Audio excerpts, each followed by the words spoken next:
Remember to subscribe to our YouTube channel at NDN Nigeria. Click on the subscribe button and be the first to get notification. With the conclusion of the forensic audit of the Niger Delta Development Commission (NDDC) and submission of its final report to President Muhammadu Buhari on the 2nd of September 2021, all is now set for the appointment of a new governing board to pilot affairs of the Commission for the next 4 years. The following documentary takes a look at some foreseeable challenges that the incoming board must be able to deal with decisively to reinvent operations of the NDDC in the overall interest of the Niger Delta region. On September 2nd, 2021, President Muhammadu Buhari took delivery of the final report of the NDDC forensic audit.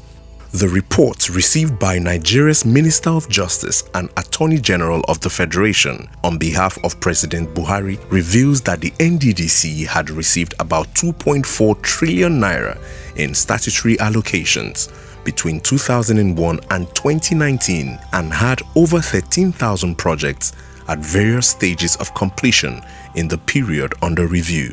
The report further reveals that the NDDC operated 362 bank accounts and is indebted to contractors to the tune of about 3 trillion naira.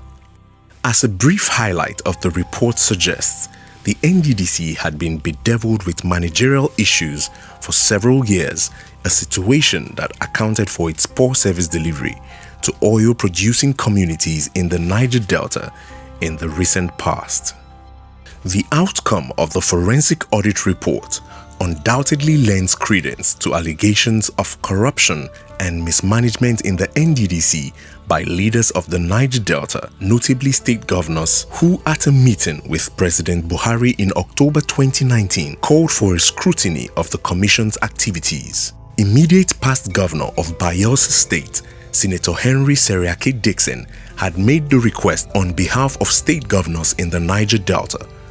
And we are pleased with Mr. President's understanding of the challenges and the issues in and about that commission, which he has promised to address, and we are happy about that. In response to demands for an investigation to activities of NDDC, President Buhari in October 2019 ordered a forensic audit of the commission from its inception in 2001 to August 2019. As Mr. President observed, the investigation was to determine how the NDDC had utilized funds allocated to it to aid development in the Niger Delta region. We have asked for a forensic audit of what has been happening because the amount of money which the federal government is religiously allocating to NDDC, we would like to see the results on the ground, and those that are responsible for that, I think, will eventually be asked to explain certain issues. The forensic audit began in earnest in March 2020 with approval of appointment of lead forensic auditor Olumuyiwa Bashir & Co. by the Federal Executive Council. In August last year, 8 field auditors appointed to undertake the forensic investigations were also approved by the Federal Executive Council. In June 2021, field forensic auditors were deployed to various project sites across 9 states of the Niger Delta, while a globally renowned audit firm, Ernst & Young, was mandated to operate from the corporate headquarters of the NDDC in Port Harcourt, the River State capital. While the forensic audit was ongoing, President Buhari took further steps to strengthen the NDDC to effectively carry out its statutory obligations to blighted communities in the Niger Delta. On the 10th of March 2021, the President inaugurated an advisory committee comprising governors of the 9 states of the Niger Delta and 2 other members nominated by him.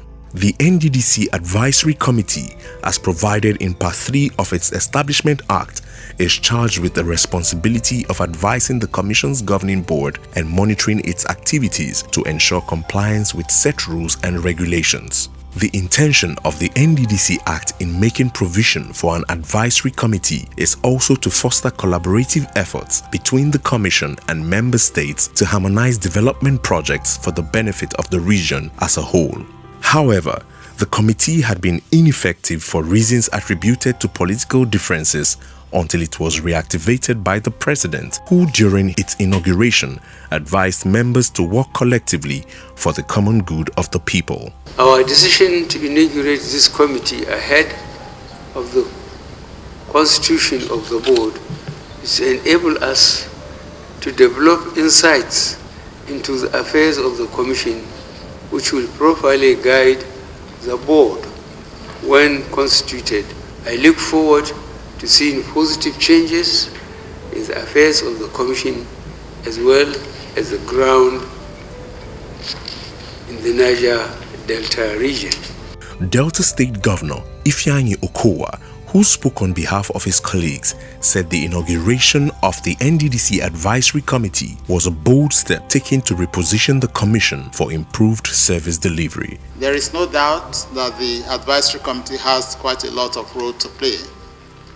We are supposed to advise the board and also help to monitor the activities of the Commission to be sure that they are working in line with the set objectives of the federal government and in the best interest of our people in the Niger Delta.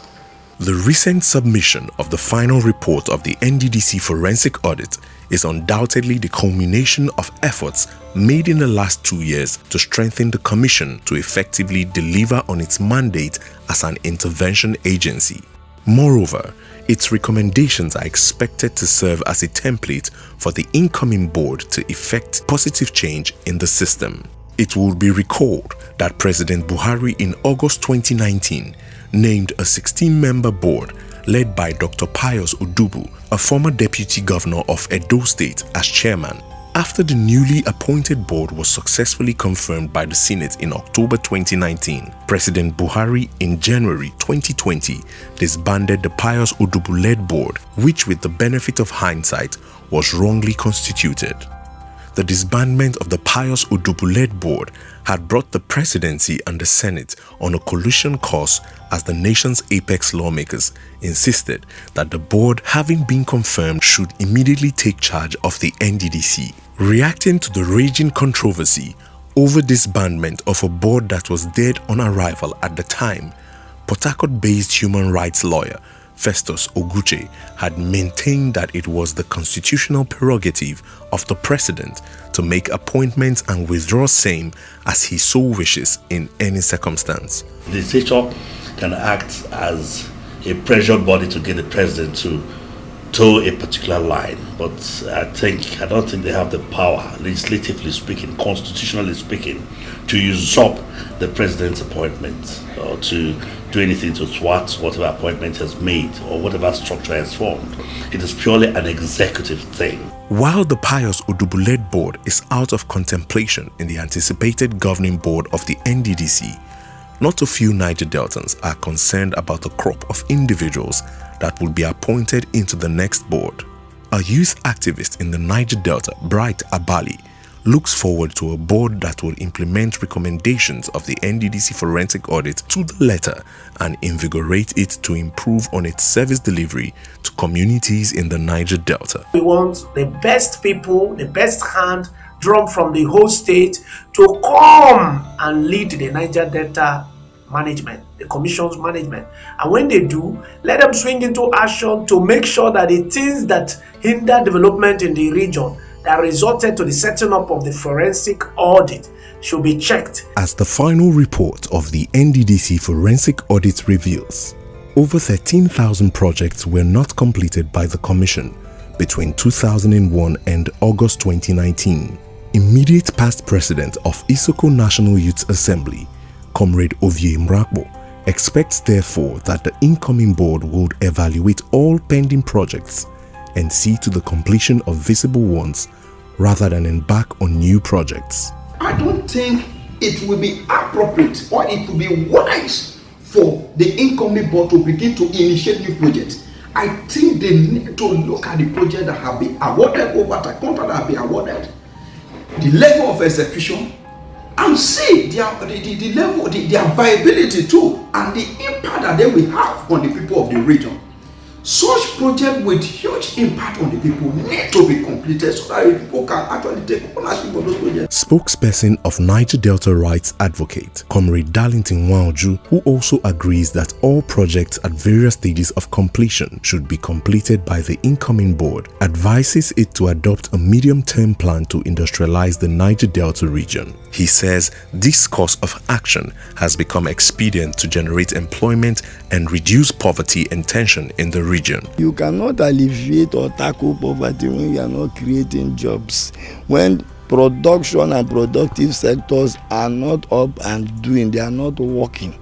You need to have a sector, or you need to invest in areas that will be production inclined so that people will have more jobs and it will improve the GDP of the region. The incoming board of the NDDC is advised to leverage on the pace-setting record of the Commission's interim administrator, Effiong Akwa. It is on record that since his appointment as interim administrator of the NDDC in December 2020, Mr. Akwa has focused on completion of legacy projects of the NDDC. For considering it worthwhile to revive moribund projects that are otherwise impactful on the region, the NDDC interim administrator has received several commendations from leaders in the Niger Delta, including Rivers State Governor Nyesom Wike and one-time majority leader of the Cross River State House of Assembly, Honorable Cletus Obum. The present MD is not a politician. He's been a bureaucrat all along, a professional banker, a professional accountant, a lawyer. He's stayed in the service. You can see the service delivery. We want to commend this interim board for realizing that every administration is a continuum. From not awarding new projects, but to complete the ones you have seen there. Look at the interim administrator. Even if he leaves that office today, he will touch his mind and say, look, I'm happy while I was in charge there. See what I have done. Anywhere you are, whatever opportunity you may have, try to use it that time for the happiness of the people. In the last 10 months of being in the saddle, Mr. Akwa has successfully completed some projects and programs of the NDDC, including 3.4-kilometer Ambakaderemo Road, Kiagbodo Delta State, conclusion of ICT training program for some 200 youths in the Niger Delta, distribution of cold chains for vaccines to the 9 NDDC states, distribution of science equipment to schools in the Niger Delta, distribution of waste disposal trucks to Niger Delta state governments, reactivation of a 500-bed space University of Uyo Teaching Hospital, which is almost completed, and completion of the NDDC permanent headquarters building some 25 years after it was awarded by the defunct Oil Mineral Producing Areas Development Commission, UMPADEC.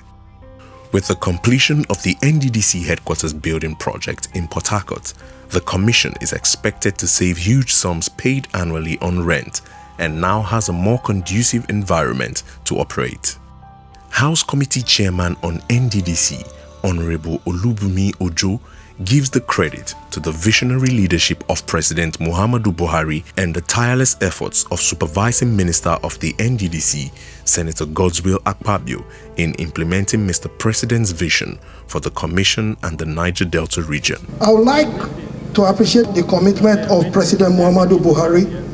This is not to say we have arrived at our destination, but today we can dream of greater things in the Niger Delta. I also want to appreciate the Minister of Niger Delta Affairs, under whose leadership is been one commissioning or the other. Until its recent completion and subsequent commissioning by President Buhari, the Nigeria Police Special Protection Unit Base 6 in Omagwa, Ikwere local government area of Rivers State was one of the pending legacy projects of the NDDC. Contract for the construction of the Police Special Protection Unit was awarded in 2012 but was stalled due to non-payment of funds to contractors. owing to the significance of the ultra-modern facility, which houses 66 flats, an armory, and underground cells, it was reactivated by the NDDC in March 2021 under the leadership of AKUGHA and the supervision of Senator Godswill Akpabio. When I visited this project site over some 6 months ago or so, I discovered that it was overgrown with grass. Robbers and criminals found a safe haven for themselves, and because the place had been abandoned for that number of years. And after the visit, we met at top management level. We took a decision that this project must be brought to an end. It took a lot of courage, a lot of sacrifice, and purposeful leadership. The president gave us marching orders that you must ensure that all projects that can touch the lives of the people are completed. Mr. President, we will invite you almost every month to commission one project or the other, done by the Niger Delta Development Commission. I think times have changed, and you must see the change. President Buhari, who was represented at the commissioning of the Police Special Protection Unit in Rivers State by Vice President Yemi Oshibajo on Tuesday, September 28, 2021, said it was a reflection of his agenda on police reforms as well as peace and security in the Niger Delta. It is an important part of our government's efforts to improve the lives and livelihoods of our police officers and men, and is also another important milestone in my administration's pursuit of the peace, prosperity, and development of the Niger Delta.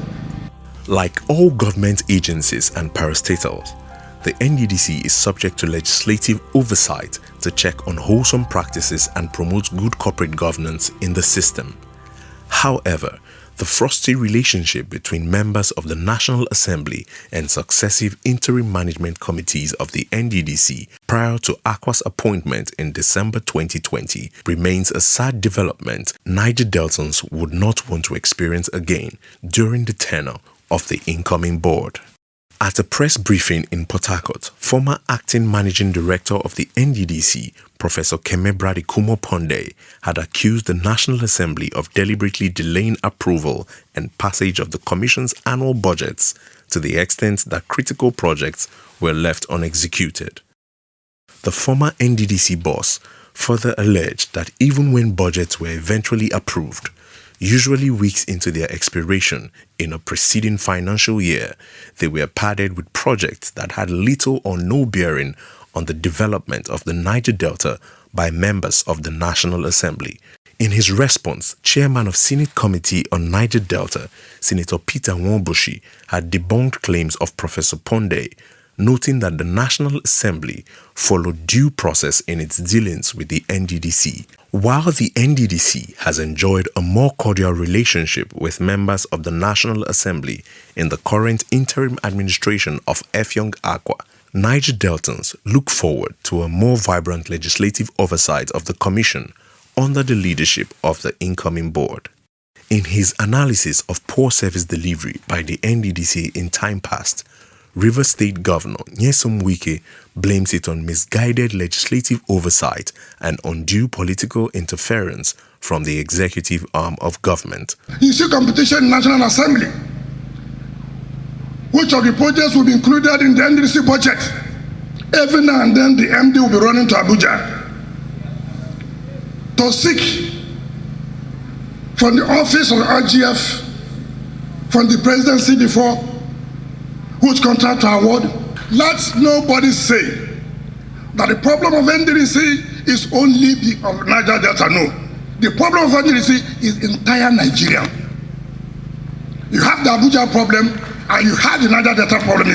Establishment of the NDDC through an Act of Parliament in the year 2000 was in response to agitations for social justice that created an atmosphere of socio-political turbulence in the Niger Delta. Consequently, the Commission was mandated to promote rapid development and douse tension in the region. After its establishment in 2000, further measures have been taken to placate restive communities, yet the NDDC remains the flagship of the federal government's intervention in the largely backward Niger Delta.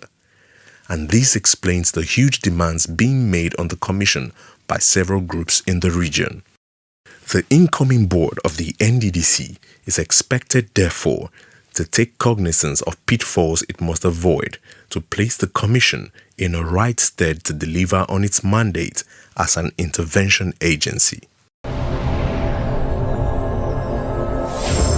Niger Delta Development Commission, NDDC, making a difference. Inside the Niger Delta,